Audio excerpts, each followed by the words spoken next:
Let's go live. It's live. It says it's live. Is it? People, my people, my one person to make this for, but thank you everyone else that tunes in. My people. Here we are. It's a robust and beautiful Sunday. The sun has not risen yet. It is 6:18. Okay, we've taken some phone calls. It's not 6:08 in the rest of the world, but a delay nonetheless. I was trying to do this at 6 a.m. That doesn't matter. That's irrelevant. Thank you for watching. We're going to get to the scary booky book now. All right? Thank you. No pink sheets today. No gold sheets. No silk sheets. We're back to the black on black. Just like crime. God. Anyway, here we are. Let's get straight to it. Let's dive straight on into the deep end right here. I believe this is chapter 7. Okay? How did I do this? Oh, yes, I rested it on my muscle-filled chest. Here we go now. I just sit up straight like that, and it just kind of like hangs there like that.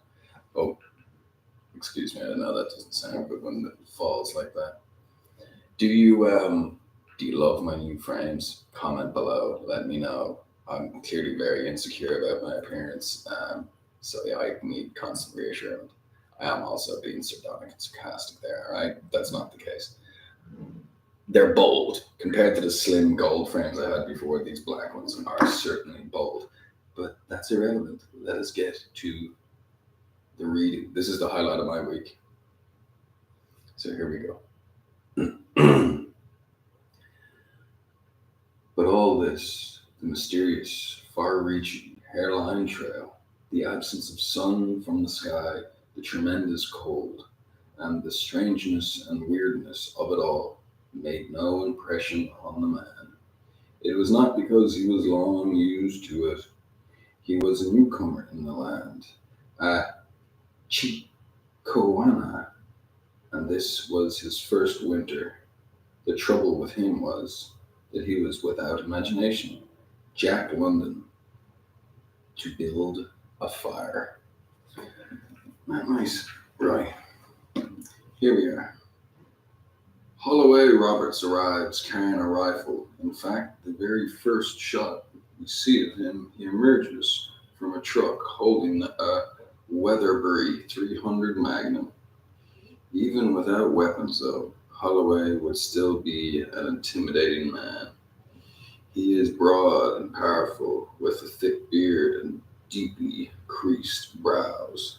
Dissatisfaction motivates him, and at 48, he still drives himself harder than any man half his age.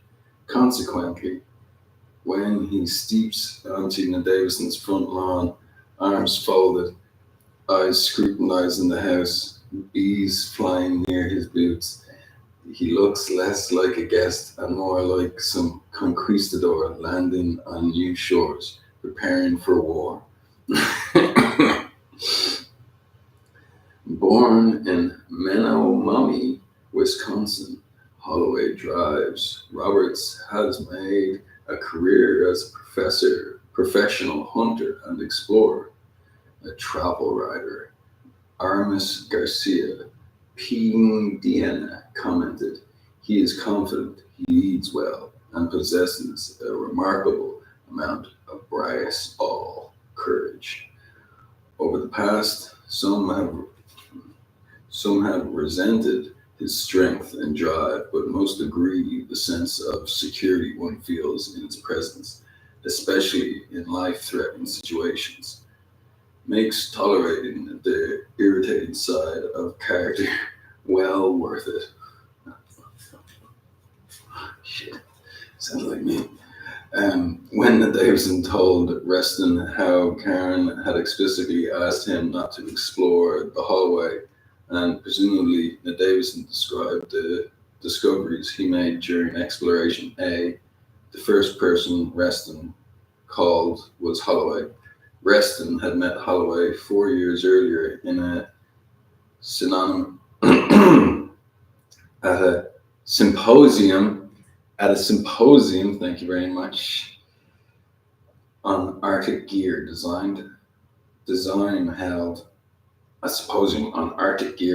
held in Northwestern University. Holloway, one of the speakers, invited to represent explorers, not only did he clearly articulate the problems with current equipment, he also focused on what was needed to correct the problems.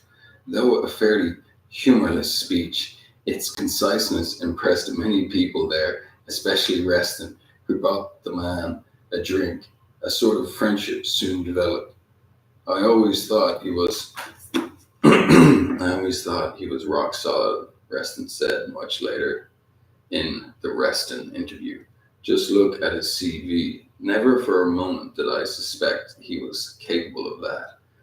As it turns out, as soon as Holloway saw the tape of the 5.5 minute hallway, which Reston had sent him, he was more than willing to participate in the investigation. Within a week, he had arrived at the house, along with two employees, Jed Leader and Kirby Waxhook. As we learn in the Davison record, Jed Leader lives in Seattle, though he was originally from Vineland, New Jersey. He had actually been on his way to becoming a career truck driver when a transcontinental job took him all the way to Washington.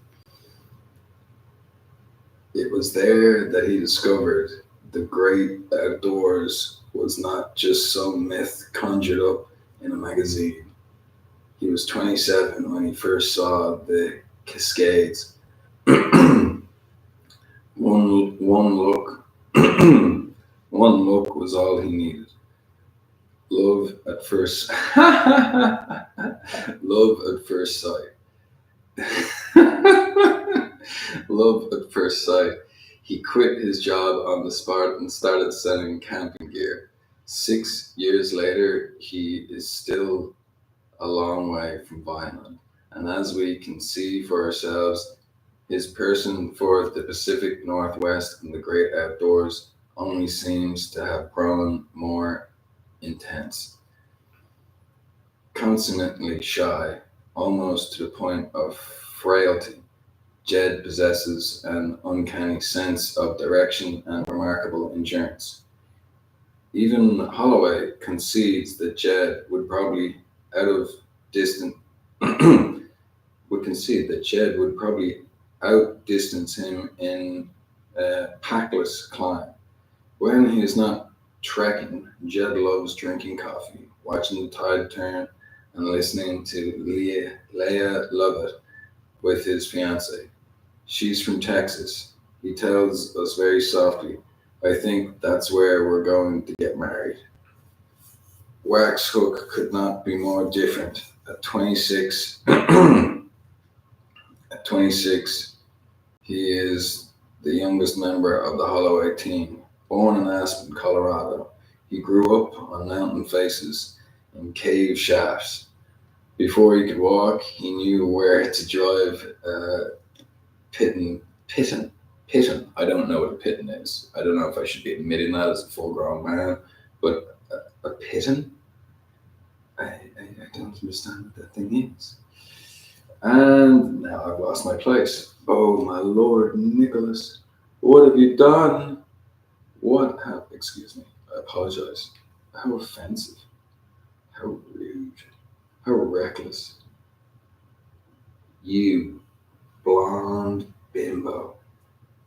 Oh, Pitten. I let a word conquer me. At 6 a.m. even though I've been up for 2 hours. You son of a fucker. Jed would probably be distancing himself from Packless line. He would be training or something in the middle of the married. Wax Aspen, Colorado. He grew up with a faith. Yeah, kid. Yeah, Pitten. There we go. Yeah. Dickhead. Yeah, it's my eyes, it's such an unfamiliar word, my eyes couldn't locate it. Pitten, Piton. Hey Siri, what's a Pitten? No, Pitten. All right, no, if you're gonna do it, we're gonna do it. Let me see.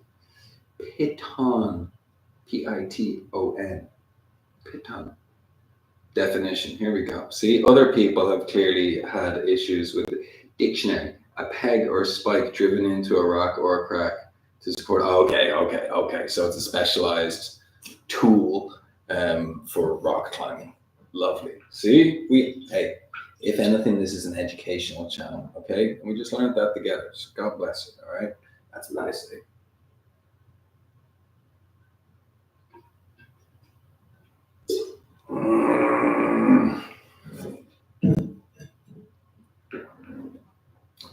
Oopsie daisy, I didn't mean to drop the microphone from my clavicle and chest.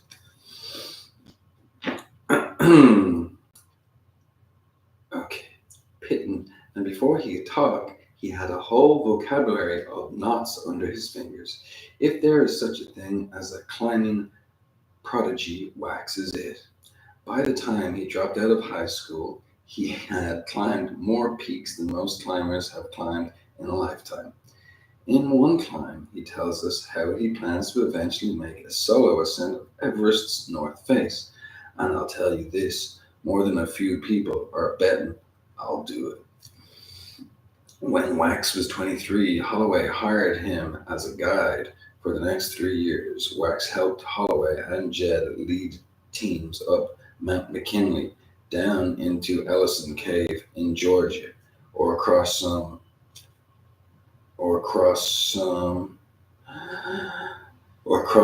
Nepalese CWM. I don't know what that is. The pay was not much to brag about, but the experience was worth plenty. Wax sometimes gets a little out of hand. He likes to drink, to get laid, and most of all, boasts about how much he drank and how many times he got laid. Jesus. So a bit of a dickhead then. But he never brags about climbing. Booze and women are the one thing, but a rocky face is always better than you. And if you make it down alive, you're grateful. You're grateful you had a group trip.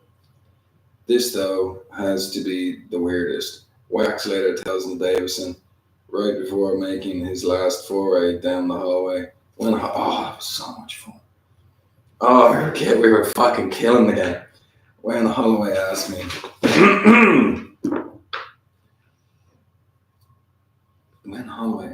if I wanted to explore a house, I thought he was cracked. But whatever Holloway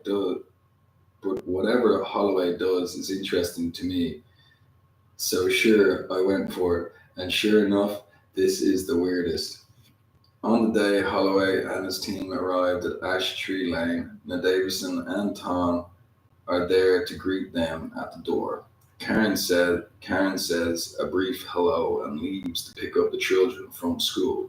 Reston makes the necessary introductions, and then, after everyone has gathered in the living room, Davison begins to explain what he knows about the hallway. He shows them a map he drew based on his first visit. Tellingly, this hardly strikes Tom as news. One, Davison does his best to impress upon everyone the dangers posed by the tremendous size of that place, as well as the need to record in detail every part of the exploration. Tom passes out XEROX copies, Xeroxed, thank you, an American company, an American word. Xerox copies of his brother's diagram. Jed finds it difficult to stop smiling, while Wax finds it difficult to stop laughing. Holloway keeps throwing glances at Reston. In spite of the tape he saw, Holloway seems convinced that Davison has more than a few loose wing nuts jangling around in the cerebral cortex. But when the 4 deadbolts are at last unlocked and the hallway door draws open, the icy darkness instantly slaughters every smile and the glance. Newt Cluster suspects the view of that place irreparably altered something in Holloway. His face loses color. Something even close to panic suffers his system. Suddenly he sees what fortune has plopped on his plate and how famous and rich it could make him. And he wants it. He wants it all, immediately, no matter the cost. Studying Holloway's reaction, it is almost impossible to deny how serious he gets staring down the hallway. How far back does it go? He finally asks. You're about to find out, Diggs replies, sizing the man up. A half smile on his lips. Just be careful of the shifts. Excuse me. Excuse me. Apologies. Yo, bro. Stay there, microphone. From the first time they shake hands on the doorstep, it is obvious to us that Davison and Holloway dislike each other. Neither one says anything critical, but both men bristle in each other's presence. Holloway is probably a little unnerved by Davison's distinguished career. Davison, no doubt, is privately incensed that he must ask another man to explore his own house. Holloway does not make this intrusion any easier. He is cocky and following Davison's little introduction immediately starts calling the shots. In early years, Davison would have probably paid little attention to Karen and headed down those corridors by himself. Danger be damned. Yet, as he has already been discussed, the move to Virginia was about repairing their crumbling relationship. Karen would refrain from relying on other men. Karen would refrain from relying on other men to mollify her insecurities if Davison curbed his own risk lust and gave I know what I'm trying to say, I just can't say it. Alright, it's domestic. It's the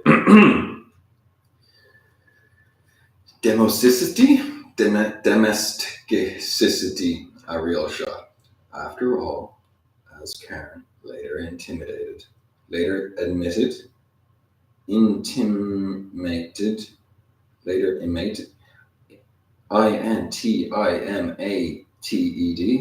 their home was supposed to bring them closer together. The appearance of the hallway, however, tests those informal vows.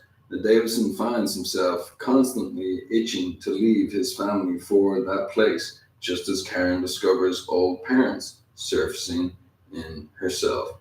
Later that evening, Holloway places his hand on Karen's back and makes her laugh with the line the camera never hears. Davison immediately bumps Holloway aside with his shoulders, revealing, for one thing, his own easily underestimated strength. Davison, however, reserves his glare. Reserves his glare for Karen. She laughs it off, but the uneasy energy released recalls Leslie Buckham and Dale Cardigan's accusations. Yet, even after Davison's interaction, Holloway still finds it difficult to keep his eyes off Karen. Her flirting hardly helps. She is bright, extremely sexual, and just as Davison has always enjoyed danger, she has always thrived on attention. Karen brings the men beers, and they go outside with her and light her cigarette. It matters very little what they say. Her eyes always flash. She gives them the famous smile, and sure enough, soon they are all doting on her. Davison confides in the high eight, I can't tell you how much I'd like to deviate that fucker's septum. And then later on, mutters somewhat enigmatically, for that I should throw her out. Still aside from these comments and the strong nudge he gave Holloway, Davison refrains from openly displaying any other signs of jealousy or rage. Unfortunately, he also refrains from openly considering the significance of these feelings.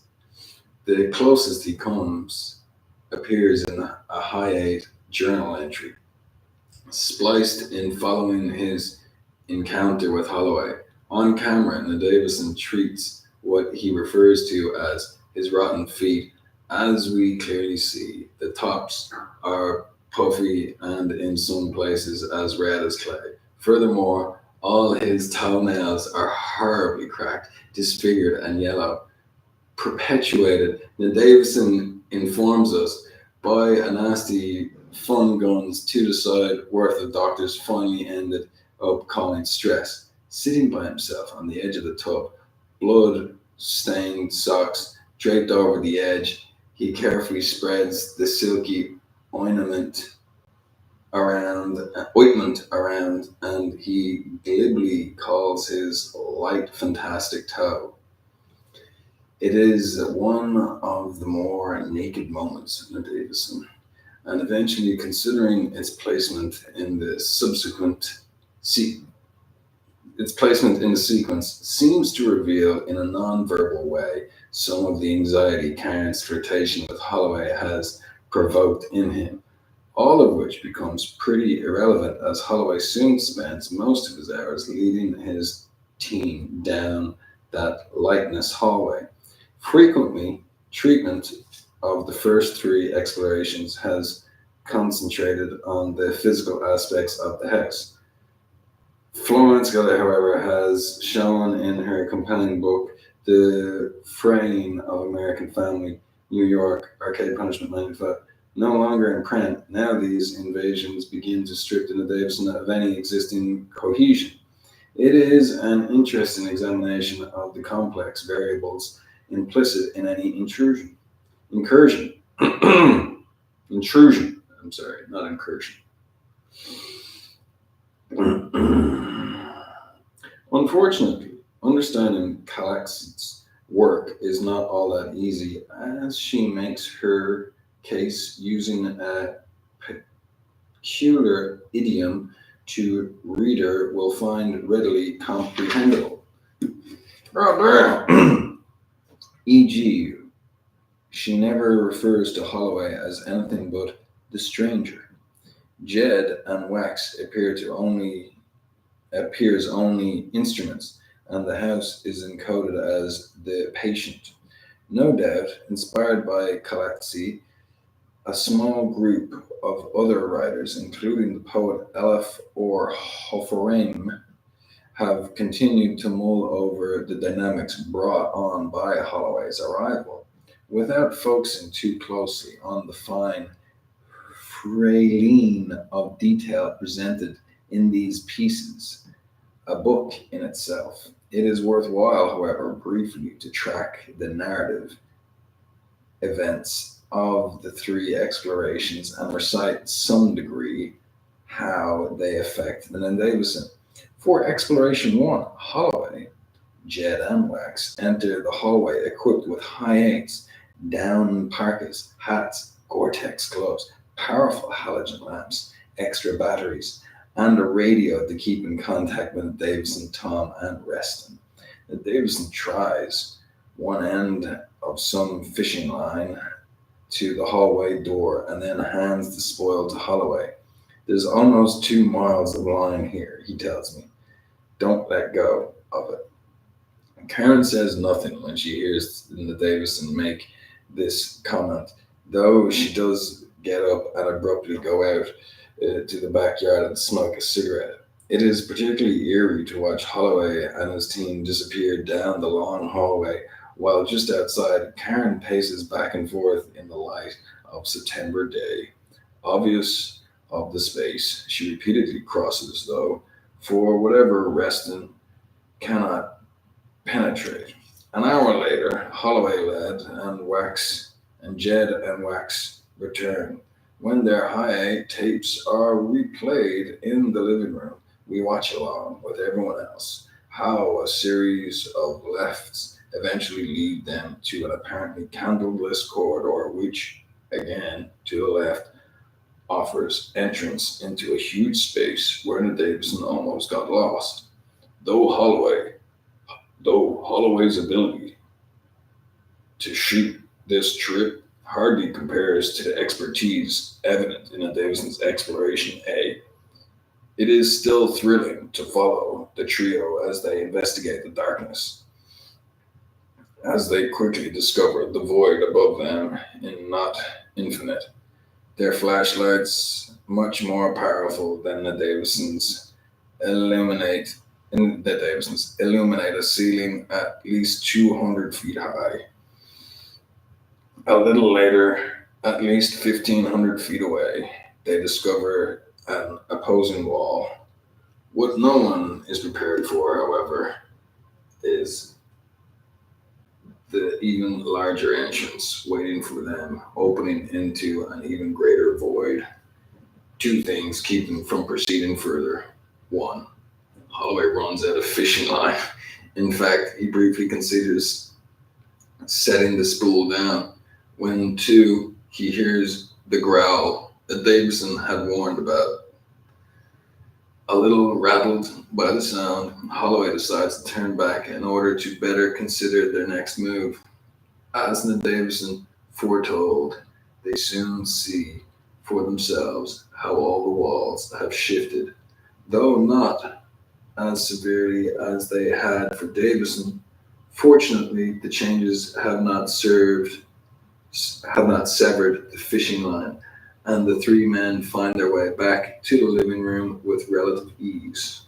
Exploration 2 takes place the following day. This time, Holloway carries with him 4 spools of fishing line, several flares, and some neon markers. Oh, that's clever. He virtually ignores Ned Davison putting Wax in charge of a 35mm camera and instructing Jed on how to collect scratchings from all the walls as they pass along the way. Reston provides a dozen or so sample jars. Though Exploration 2 ends up lasting over 8 hours, Holloway, Jed, Wax only hear the growl once, and the resulting shifts are negligible. The first hallway seems narrower, the ceiling a little lower, and while some of the rooms they pass look larger, for the most part everything has remained the same. It is almost as if continued use deters the growl and preserves the path they walk. Aside from feeling generally incensed by what he perceives as Holloway's postured authority, Ned Davison almost goes berserk listening to the discoveries of the radio. Reston and Tom try to cheer him up, and to Ned Davison's credit, he tries to act cheerful, but when Jed announces he and Ned Davison crossed what he names the anterior room and entered what Holloway starts calling the Great Hall, Ned Davison finds it interestingly more difficult to conjure even a smile. Radio psychologist Fern Lankmans believes this is a clear-cut example of the classic male struggle for dominance. It's bad enough to hear the Great Hall has a ceiling at least 500 feet high with a span that may approach a mile. But when Holloway radios and they found a staircase in the center, which is over 200 feet in diameter and spirals down into nothing, Ned Davison has the hand resting the radio. Unable to muster another word of support, he has been deprived of the right to name what he inherently understands as his own. Lambskins sees Ned Davison's willingness to obey Karen's instruction as a sacrifice on par with sacrification, though invisible to Karen. After Holloway's team returns, Jed tries to describe the staircase. It was enormous. We dropped a few flares down it and never heard them hit the bottom. I mean, in that place, it being so empty and cold and still and all you really can hear a pin drop. But the darkness just swallows the flares right up. Wax nods and then adds with a shake of his head, "It's so deep, man. It's like it's almost dreamlike." The last comment is actually not uncommon, especially for individuals who find themselves confronting vast. Golly, mister. TENEBRIFIC spaces? 10 burific spaces. Back in the mid-60s, American cavers tackled the Salto de las Golondrinas, an incredible 192-foot hole in Mexico's Sierra Madre Oriental.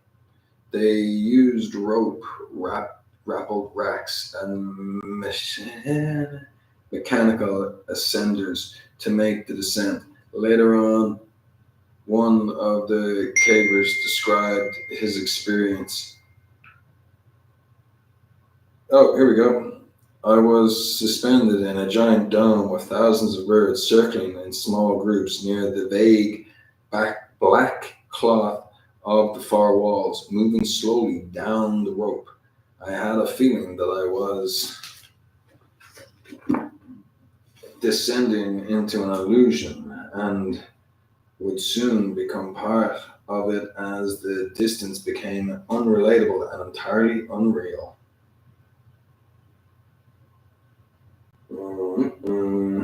Oh, something, oh. Radio killed. Whoa, bro. Whoa, bro. Okay. This is going to be a two-parter. We're calling her good there, page 86. Okay. Thank you very much for tuning in, everyone. I hope this has been as much fun for you as it has been for me. Do you, of course, love my new boxer shorts? I think they're cute.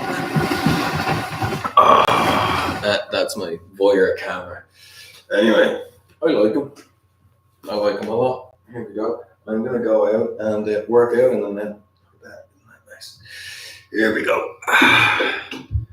Somehow, somewhere, somebody loves you. There you go. All right, back to business over here. Wishing everyone a wonderful time there. Thank you for tuning in. Thank you for subscribing, and thank you for all the lovely comments you leave. So, more reading. Oh, I got a new book. I'm going to try to do more reading on a daily basis. So we'll do House of Leaves once a week on a Sunday, and then we're going to have this new book. You'll find out what it is tomorrow when I start reading it on camera. There you go. Yeah. Here we are now, carry on my wayward son. There'll be peace when you are done. I love music.